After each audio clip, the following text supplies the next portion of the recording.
we've had in the past. I think that process will take us to re-examine reapportionment. It will cause us to re-examine the laws that govern voting in this state for disparate impact, to try and make sure that the playing field is level, that everybody has an equal chance to succeed in this state. It will extend to education. Right now, the quality of education you receive as a child in this state is dependent on your zip code, and that ought to not be the reality. We need to talk about how other states have funded education as a statewide district so that children receive the same amount of money all over the state, like they did in Texas. And there are other solutions that can be brought to bear. And I want to correct something. I'm not a liberal. I'm a rationalist. A rationalist. I'm a rationalist. And what that means is that I look at the data. I look at the facts, and the facts inform where I go. I'm pretty conservative on a lot of issues. I vote against gambling whenever it comes up because I think it's a bad deal. Okay, so, but I want you to understand that when I look at the data says this is what is, both historical and contemporary, then you've got to take a position that makes sense. Thank you. Professor White. 60 seconds, I would say term limits, no.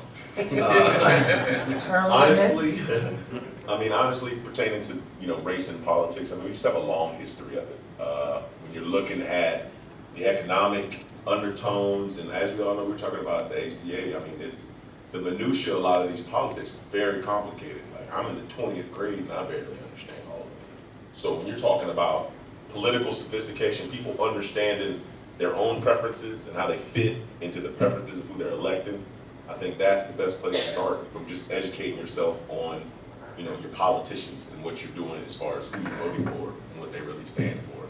From a personal standpoint, as far as how we're going to, heal wounds of the past and really get past this racial issue, I would definitely say, I don't need kumbaya about it, but it's definitely love. Like, we all have personal things that we love, whether we love, church, whether we love sports. When you find those things that you love, I find that it's best to any, maybe conscious or subconscious racial or things that can be perceived as racism, they start to dispel, is when you find something you love and then someone who's not of the same race who loves the same thing. You always need common ground. And when you find common ground, then you'll start dispelling a lot of these thoughts, and cognitive dissonance sits in. It's like, wait, I've been thinking this forever. This can't be wrong. Wait a minute, wait. Just opening your heart and just open it up to other people, seeing what they're about. Empathy, definitely. Mr. Lloyd. I'll start out in a bipartisan mode and give a shout out to former Lieutenant Governor Nick Theodore. I don't know if many of you remember when he was Lieutenant Governor, he formed what was called the Commission on the Future of South Carolina. And it took a look at our institutions, particularly our government institutions, at the state level, and said, what do we need to do to position ourselves for the 21st century? I used to work for Representative Neal and others up there, and certainly there's some characters up there, as he knows. But I'm going to be honest with you. I think, and I've said this to a number of friends of mine who are in elected office, I think the problem is less politicians and more the public. The people that I've been around generally are trying to do what's right. They may come at it from different viewpoints, but they're trying to do what's right. What I find, as somebody just said, the public really has no clue. These are hard issues. There's very little that actually shows up in front of your city council, county council, school board, state legislature, the president's desk, Congress. That's easy. If it was easy, somebody would have done it a long time ago. These are very complex issues. There's sort of this old saying that they're the unintended consequences of almost anything government does that you have to account for and have to be able to deal with. The public has to be honest with itself about how we got to a lot of the places we are today, and then be willing to readdress that for, as Representative Neal said, a practical, realistic solution to these problems. Whether it's health care, we all agree. We've got problems in this country when it comes to just basic health care, not to mention mental health services in this country. But what we all should be looking for are real solutions that take into account, you know, I mean to do well and I'm going to do this as government, but we don't take into account some of the unintended consequences that cause even greater problems. So, you know, I think the public has got to stop with some of the rhetoric and stop demanding some of the reactions from our elected officials. We've got to understand that there are nuances to everything that they do, and be patient as they work through a lot of these issues. Even the ones dealing with race is complicated. And, you know, quite honestly, I think we got to get off their backs a little bit. Mr. Stevenson, how Starting do we my- fix it? I'm starting my stopwatch. Yeah. 60 seconds. I'm not really ashamed, as I said earlier, to be a Christian. I have been serious about that for a long time, and I think the simple prescription, because many people in this state identify that way, if they will act biblically, okay, if they will show humility, okay, if they would you know, take it down a notch, you know, take the log out of their own eye, and then perhaps they can see to take the splinter out of their brother's in his best interest, not to put him down, not to win, not to try to make things happen. It's very simple. Love your neighbor as yourself. And so if Christians in this state will actually act the way in which the family members, in obedience to the faith that they were studying the night that their family members were killed, if they do that, then it can change the tone and everything of what we do in our state, and we can actually move this state forward in a fantastic way, and that's what I would advocate for. Okay, just want to, one question, thank you very much, but one question, I'd like for you to answer this in a yes or no fashion. Someone asked a question about how can there be check and balances in local government officials. Do you feel that the system we have in place now provides the right level of check and balances for government official? Mr. Watts. We're talking local? They said well, let's say local and state. They said local, but let's say local and state. Yes, but at a 70% level. Okay. Representative Neal.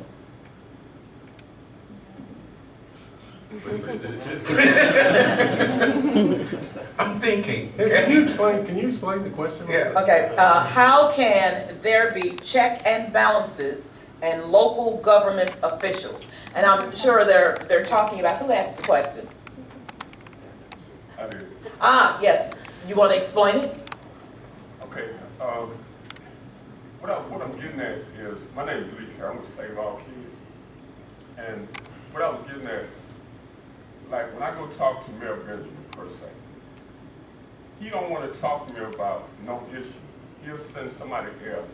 So how can you hold him accountable for his action in local government?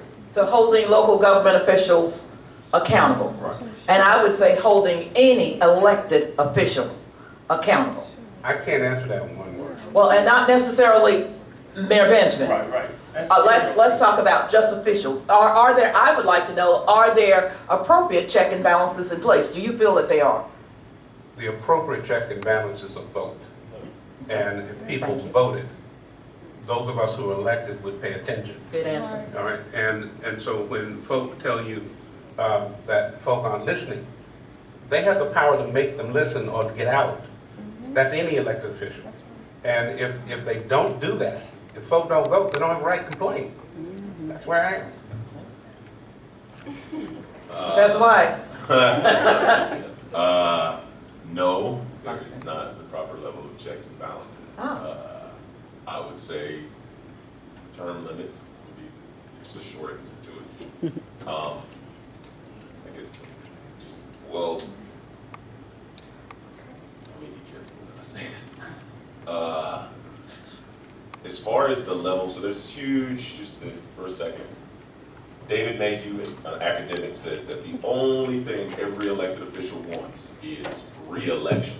Whatever can get him to that point, whoever it is, whether black, white, incumbent, new, all they want to do is get elected and then get reelected. So given the self-interested nature of every politician, and everyone knows that that's true, I would, from a structural standpoint, I'd just say term limits. And definitely, like you said. So they're not the appropriate check and balance term limits? Yeah, that would be a check and balance. Mr. Lloyd, do you think there are appropriate check and balances in place? I think it's through the vote, it's through committee processes. Most people read what's going on in the paper, or they check it out on TV every now and then, but where the real work is getting done, you very rarely see people show up. And so, to me, term limits has always been sort of, it lets us as voters off the hook.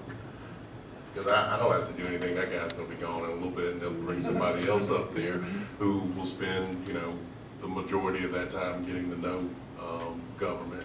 What very few people really understand, and I think this is a little bit, I don't know, I'm going long. This is a little bit of the problem.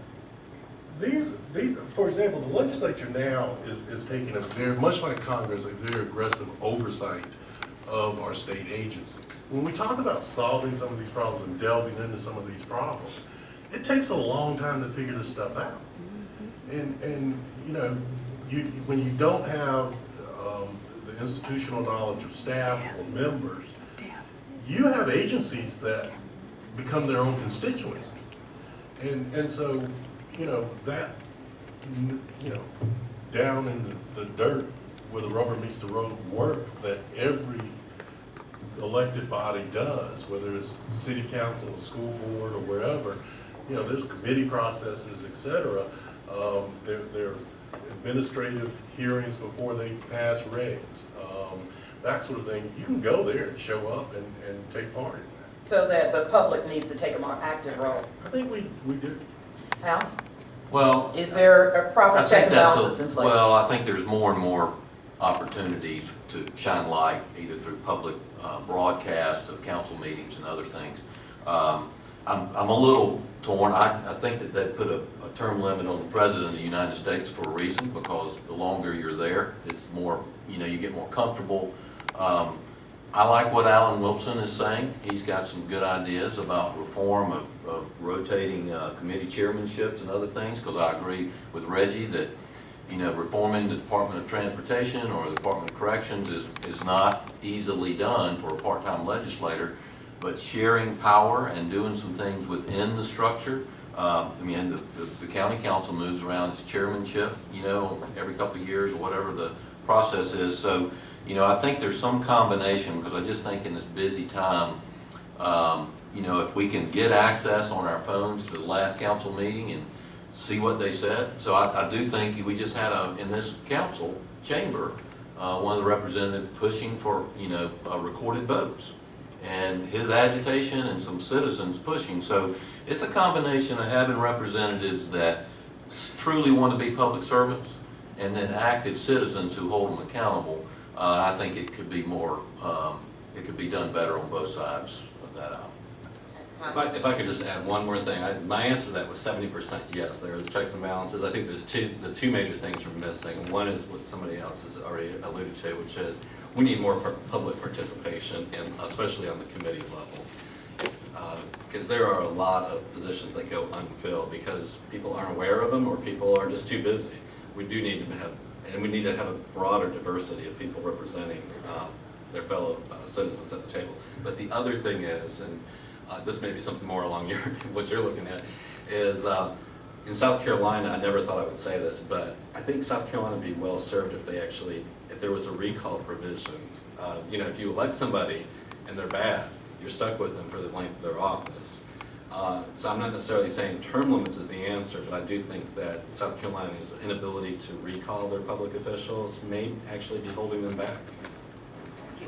Thank you very much, gentlemen. What I heard as solutions were get to know each other, examine the process, term limits, finding common ground, less politicians and their political moves, and more of the public involvement, and stop the rhetoric. stop the rhetoric between parties, and follow Christian principles.